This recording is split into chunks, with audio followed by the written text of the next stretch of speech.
পালাবার পথ পাবো না। শেষমেশ যুবদল নেতার হাত ধরেই সীমান্ত পাড়ি দিয়েছেন ওবায়দুল কাদের। পালিয়ে গেছেন প্রতিবেশী রাষ্ট্র ভারতে। সবার চোখে ধুলো দিয়ে এতদিন দেশেই লুকিয়ে থাকার পর নিরাপত্তা ব্যবস্থাকে বুড়ো আঙুল দেখিয়ে কিভাবে তিনি ভারতে পালিয়েছেন তা নিয়ে এতদিন জনমনে প্রশ্ন থাকলেও এবার বেরিয়ে এসেছে থলের বেড়াল।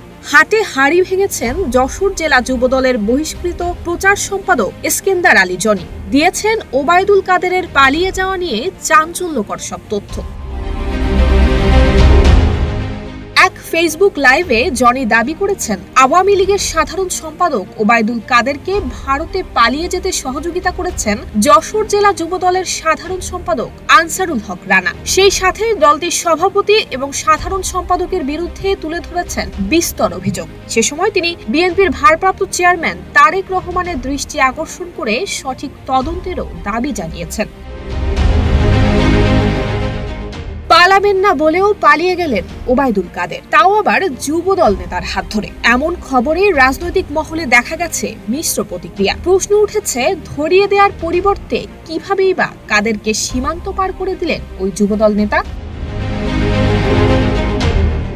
গত 5 আগস্ট গণ আন্দোলনের মুখে শেখ হাসিনা সরকারের পতন হলে তার দলের নেতাকর্মীরা অনেকেই পালিয়ে বিভিন্ন দেশে চলে যান, আবার অনেকেই গা ঢাকা দেন। অনেকে সীমান্তে ধরাও পড়েছেন। সীমান্ত পার হতে গিয়ে মৃত্যুর ঘটনাও ঘটেছে। আওয়ামী লীগের সাধারণ সম্পাদক এবং সাবেক সেতুমন্ত্রী ওবায়দুল কাদেরকে জুলাই আগস্টের গণহত্যার অন্যতম মাস্টারমাইন্ড ধরা হয়। তিনি রাতের অন্ধকারে অবৈধ পথে ভারতে পালিয়েছেন এমন খবর চাউর হয়েছে বেশ কয়েকবার। কাদেরকে খুঁজতে দেশের বিভিন্ন স্থানে অভিযানও চালানো হয়। তাকে ধরিয়ে দিতে পারলে ঘোষণা করা হয় মোটা অঙ্কের পুরস্কার। এত কিছুর পরেও পুরোপুরি নিশ্চিত হওয়া যাচ্ছিল না তার অবস্থান। তবে ফেসবুক লাইভে এসে বহিষ্কৃত যুবদল নেতা জনি বলেন, সঠিক তদন্ত চাই বিএনপির ভারপ্রাপ্ত চেয়ারম্যান জননেতা তারেক রহমানের কাছে। তবে ফেসবুক লাইভে এসে বহিষ্কৃত যুবদল নেতা জনি দাবি করেছেন আওয়ামী লীগের সেক্রেটারি ওবায়দুল কাদেরকে পালিয়ে যেতে সহযোগিতা করেছে যশোর জেলা যুবদলের সেক্রেটারি।